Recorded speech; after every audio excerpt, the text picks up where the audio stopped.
10.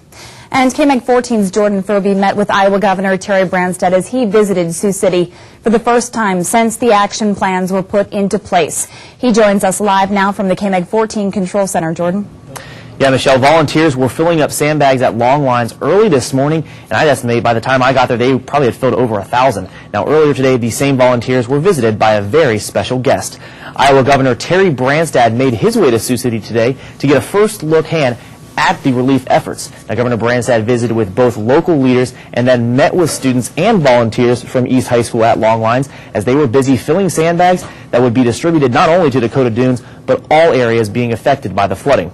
Now, residents along the Missouri may find this pretty refreshing. Branstad echoed what many have been saying all week, voicing his frustration with the Army Corps of Engineers and seeing the need for a complete evaluation of how and why we're in such a mess.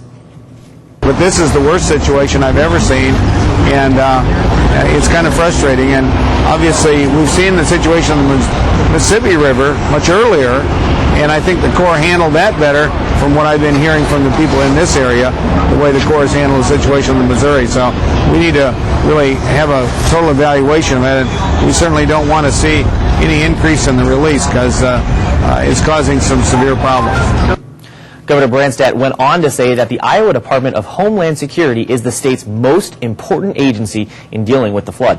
Now, Derek Hill, who is the director of Iowa Homeland Security, said that the state has a plan and that residents should be ready for a sustained fight and continue to be vigilant. Started identifying issues, not only the issues that you would have here in Sioux City and in Woodbury County, but in going down the river, looking at the tributaries, trying to identify those issues so that we can start preparing for what looks like to be a sustained fight. Now, Governor Branstad also added that as of today, he has designated all Iowa counties along the Missouri River as disaster counties. Now, this will help make state resources more readily available and easier to obtain, and hopefully residents can breathe a little easier tonight, Michelle.